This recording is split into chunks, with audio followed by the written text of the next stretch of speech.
Hey everybody, welcome back to the Chaotic Little Book Corner. My name is Acacia. Today we're going to be doing a chit chat slash update slash story time. I have promised you guys a more full in-depth informational talk about It's All in Your Head.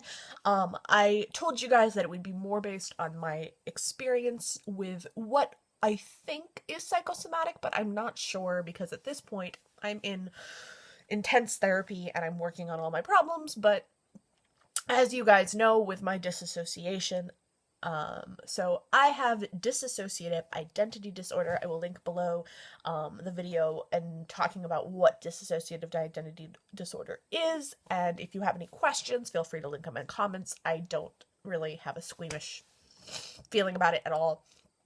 Forgive the cold. It's the middle of a change of season here in Maine, so my allergies are all over the place. But yes, I'll link down below the video talking about my DID, talking about the review of this book, and I will explain to you a little bit quickly, which is I have dissociative identity disorder, which is a disorder that is formulated and based around an initial trauma that the body was too either young or too unable to kind of comprehend at the time. So the body splits and becomes multiples, which is why it used to be called multiple personality disorder.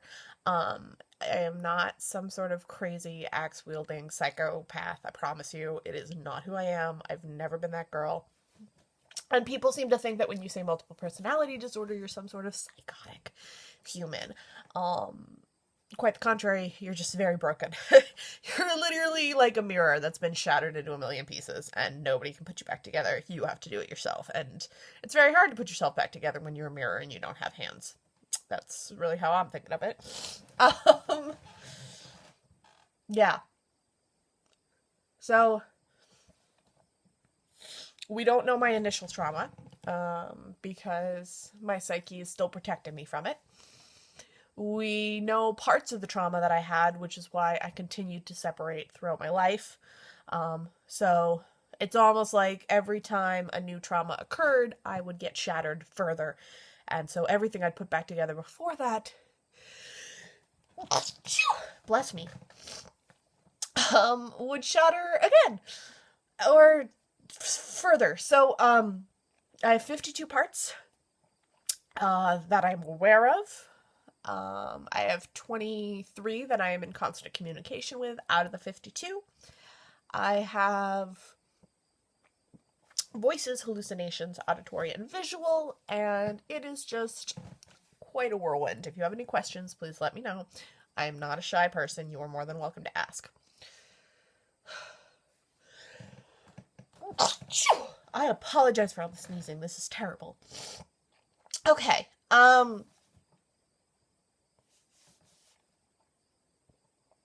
sorry, I'm very nervous about this. So, last Sunday, I was in the ER because I had a severe sharp pain in my left lower quadrant, which is not news to me. It's happened quite a few times in my past, and I will go back to that in a minute.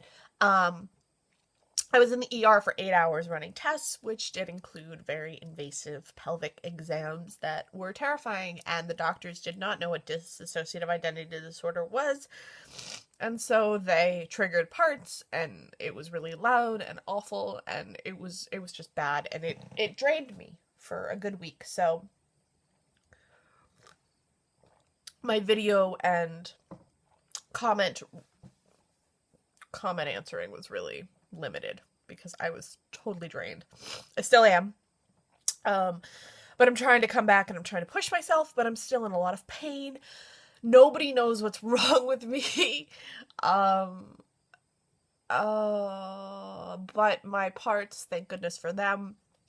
The alters that I have, the parts that I have are protecting me from the pain and taking on the pain themselves, which is really complicated and confusing, and it's not scientifically normal, but it makes sense in my psyche, so I'm gonna go with it. Okay. When I was 18 years old, I was in an all-girls Catholic school, and I adored that school. I was really doing well for the most part, but at mid-year my junior year. Now, mind you, I went to a hippie school for 3 to 4 years, and so the Catholic school made me repeat my 10th grade year because the hippie school didn't give real grades. They gave pass-fail crap, and so I had to repeat my 10th grade year because I didn't have the right credits, and this is just high school. Um, so I was already repeating. Oh, it was bad. I was already in school longer than I should have been. I was a junior at the age of 18. And if you want to hear that story, let me know. I had a bunch of friends that I was really happy with, but one girl in particular was my friend, and unfortunately, because of my disassociation, she began to accuse me of lying, which happens frequently. Because one part will say one thing and then another part will say another thing, and it becomes confusing to a lot of people, and it becomes really, really awkward. And if you don't know what's going on and you don't understand that you've spoken to somebody who is not myself and who I don't have control over, yeah, you would think I was lying. You would. Um, he would definitely think I was lying. And I've dealt with that my whole life. I've really got it under control now. It's gotten to the point where me and my family are on the same page, which is great. But in that time, it was not like that. So she assumed that I was saying shit that wasn't real, and she began to tell every single one of my friends not to trust me, that I was a bad person, and that I needed to not be liked, so on and so forth. So I lost my entire crew of friends for the most part. I think maybe two stuck by me, but for the most part, I lost every single one of my friends. And, yeah. So, needless to say, in that time, I started to have severe lower left quadrant pains, which they gave the diagnosis of appendicitis. I was in and out of the hospital trying to figure out what it was. It was never appendicitis. It was never actually discovered what the hell it was. I did PT. I did a bunch of stuff until finally they decided, oh, it's mono. She's overexhausted. Yeah, okay. So I was sleeping through a lot of my classes. I was getting up at 7 a.m. to go to school to get there by 8 because I lived an hour away from school. And then I'd be at school all day until about 5 or 6, and then I would come home and then I'd go back to sleep. So it wasn't really working. And I was still getting good grades. I was still doing everything right. I don't know how. But among all that time, one night I was in the bathroom. I was taking a shower, and the shower is a really terrible place for me, unfortunately. I can't stand showers. I have flashbacks there of one of my sexual assaults that I've gone through, my most violent and terrible one. The rape that I suffered at the age of 13 is the one that causes me to have flashbacks in the shower, and so I will have them constantly, and at that time I was having a flashback severely, and I stared at I remember holding a razor. I was just holding this razor and looking at it. And I thought to myself, okay, you have two options. Either you start talking, or you die. We can end it right now. And I was 18, and the year before, one of my best friends, who I called my brother, had taken his own life. And I couldn't do that to my parents. I couldn't. It was in my heart of hearts, I couldn't do it to my parents. I didn't live for myself. I lived because I couldn't put my parents through pain, and I couldn't put the family that was a close friend of the families who had just lost their son through the same pain again. I couldn't put people through pain. I wanted to end my pain. No questions there. But I couldn't put them through their pain. So I came out of the shower, I told my mother about the sexual assault from when I was 13, and that's the only one I told her about. And at the time I downplayed it to sound like maybe I'd been touched inappropriately and it really wasn't that big a deal. And then slowly but surely different things started coming out. The pain started to subside. And I had to leave school and I started working in retail and I got my GED at the same school where I was sexually assaulted, which made it a really long process and I was really obnoxious about that because it was really bad. But whatever. Got my GED, started working. Whatever. Then 3 years ago, I was in a long-term committed relationship. I was living with the guy. I thought I was going to marry him. He left me because the grass is always greener on the other side for him. And I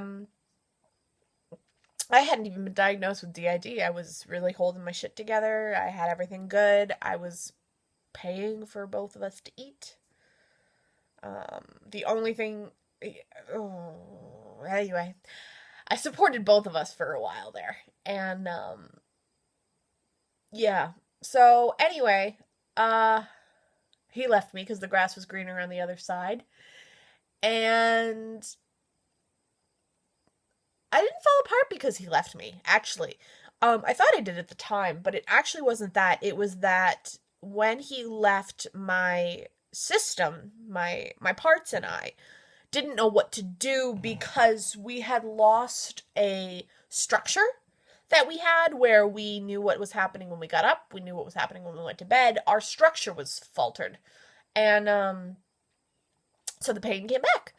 And we started to not be able to go to work. We started to not be able to stand. We ended up having a cyst rupture in our left ovary and were diagnosed with polycystic ovarian syndrome. And we couldn't go to work for a while. And then we started PT and we started to see a therapist. And about 2 months into the therapy, we were diagnosed with dissociative identity disorder. And everything's been good since then for me, physically pain-wise. I still would have that random shot of pain through my lower back and through my lower left quadrant.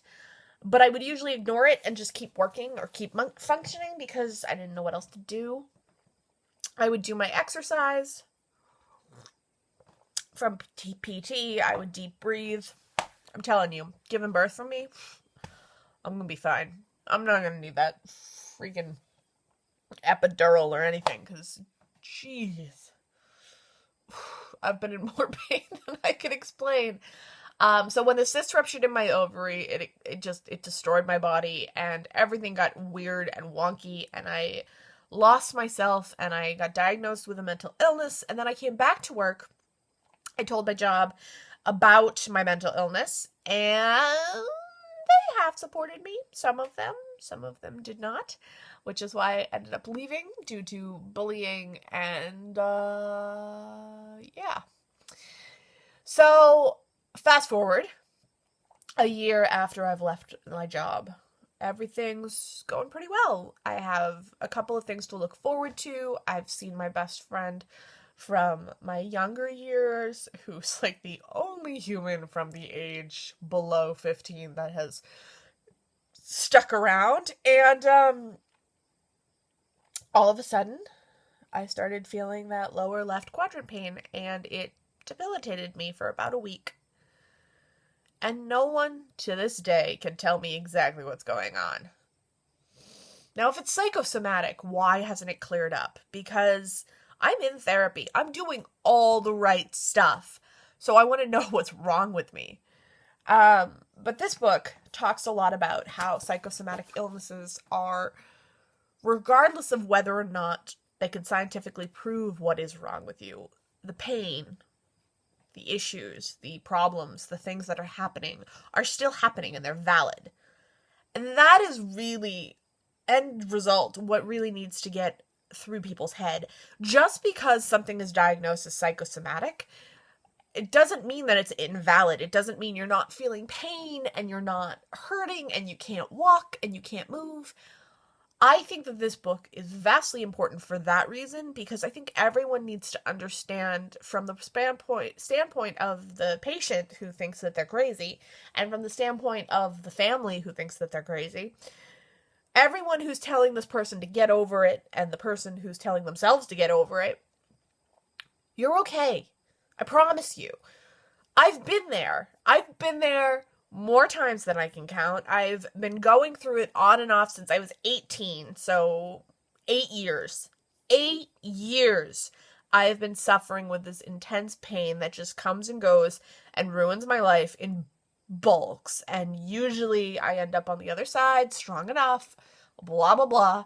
I've heard it. I know I can overcome it. I know I've overcome a lot. I got this. Like, I understand. I've got this.